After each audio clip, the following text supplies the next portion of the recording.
Bonjour à tous, j'espère que vous allez bien. Alors, je fais cette vidéo pour aborder le sujet sur pourquoi c'est important de recruter un junior ou un sorti d'école ou un stagiaire. Alors, déjà ici, je vais apporter quelques précisions. Il y a une différence entre un sorti d'école, un stagiaire, un alternant et aussi un junior. Alors, même si ce sont quand même des profils juniors, mais il y a une différence, il y a une nuance en fait. C'est qu'en fait, un stagiaire, bah, c'est une personne qui est encore à l'école probablement et qui recherche soit un stage en deuxième année, ça peut être un stage de licence, ça peut être un stage de BTS, ça peut être un stage de fin d'études, un stage de master. Ben, ça peut être un stage pour valider aussi son diplôme, c'est soit un stage de fin d'études, ce qu'on appelle le PFE en général.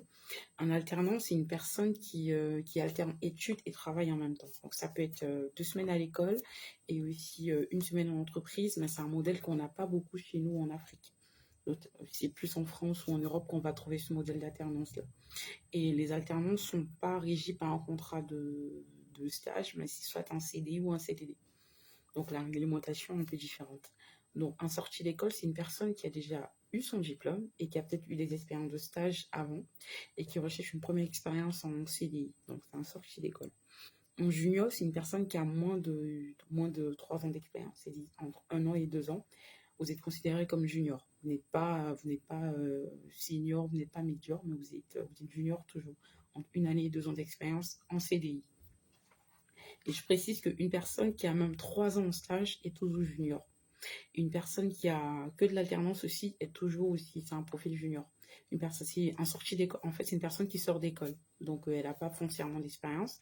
Et par contre, une personne junior qui a moins de 3 ans d'expérience, c'est-à-dire qui est en 1 année et 2 ans en CDI, c'est une personne qui a déjà de l'expérience en CDI, qui a déjà probablement eu des stages et qui a déjà travaillé dans le métier pendant à peu près 2 ans et qui est en train de bâtir sa carrière et qui est en train d'aller vers un poste de médior ou de senior.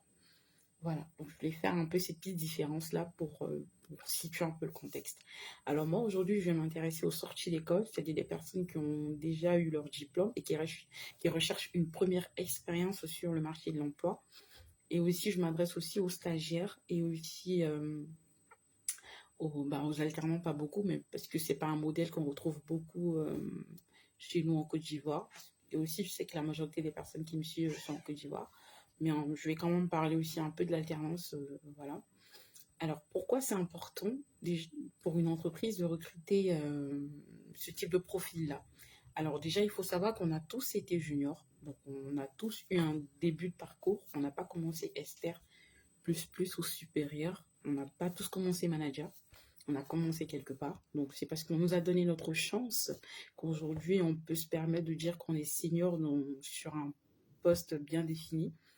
Alors, donc, ce que je veux dire, c'est que n'attendez pas, en fait, d'un sorti d'école d'être expert dans son domaine, parce que bah, forcément, il n'est pas. Parce qu'il est sorti, il vient d'apprendre, même s'il a 4 5 stages, il est toujours junior, il ne connaît pas vraiment le métier, il apprend toujours. N'attendez pas de lui aussi d'être rentable au bout de 2 mois, 3 mois, ou 4 ou 5 mois, ou 6 mois, ou même un an. Parce que c'est un investissement sur de long terme que de recruter un sorti d'école ou un stagiaire. Parce que c'est pas un profil expert comme une personne qui a déjà une longue expérience dans le métier avant. C'est une personne qui vient pour apprendre en fait. Donc n'attendez pas qu'elle soit rentable d'ici un an même. Même s'il y en a qui peuvent être, je n'en dis combien pas, mais c'est mieux de partir sur ce principe-là de se dire qu'un stagiaire ou même un alternant ou un sorti d'école n'est pas forcément rentable directement. C'est un investissement à long terme. Donc voilà, et aussi c'est bien de partir sur la base d'une convention de stage, voilà, parce que ça permet de lier en fait le stage à un métier, pas un métier, mais à une formation au sein d'une entreprise. Je sais que c'est pas forcément ce qui se fait peut-être en Côte d'Ivoire, mais ce serait bien de veiller à ce que le stagiaire que vous intégrez, euh, sa formation, en fait, ce que la personne va apprendre en entreprise soit lié à sa formation. Parce qu'en gros, on va à l'école pour se former à un métier, et on intègre l'entreprise en fait pour appliquer ce qu'on a appris à l'école en entreprise. Donc, en gros, il doit y avoir une certaine corrélation entre ce qu'on apprend à l'école et ce qu'on apprend en entreprise. Alors, parce qu'on vient en entreprise pour se former et aussi pour apprendre autrement ce qu'on a fait. Parce qu'il y a une différence entre la théorie et la technique. Ça, on est clair là-dessus. Alors, c'est quoi l'importance? Parce que déjà, quand vous recrutez un junior, il y a le fait que le junior, quand vous le recrutez, il est motivé. Il est motivé parce qu'en plus, il vient pour apprendre. Donc, si vous investissez sur lui, vous dites que d'ici 2 ans, 3 ans ou 5 ans, disons 5 ans ou 10 ans, c'est une personne qui peut occuper des postes de manager au sein de votre entreprise. Donc, vous investissez, mais sur de long terme.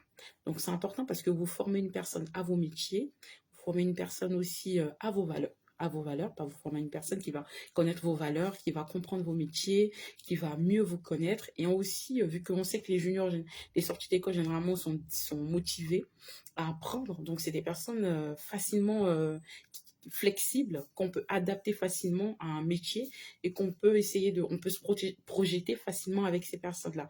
Contrairement à un profil senior qui a déjà pas mal d'expérience et qui peut, ça peut être difficile pour un senior de se projeter au sein d'une entreprise. Aussi, ça vous permet aussi de rapporter du sang neuf, parce que si vous rapportez du sang neuf dans votre entreprise, les juniors généralement ont des besoins.